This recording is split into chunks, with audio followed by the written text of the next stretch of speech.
চিনবে না, দলের কর্মী তার নেতা চিনবে না, নেতা তার কর্মীরা চিনবে না, বন্ধু বন্ধুরে দেখে পালাবে। এই কঠিন মুহূর্তে সূর্যটা মাথার কাছে চলে আসবে, জমিনটা তামার জমিন হবে।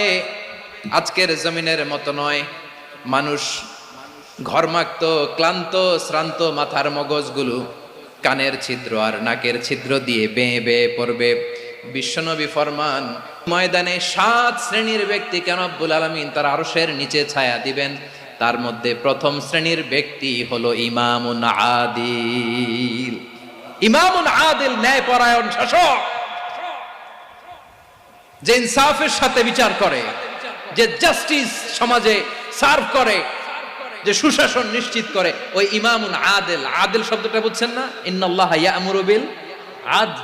পাইছেন? আদল, 7 শ্রেণীর ব্যক্তিকে আল্লাহ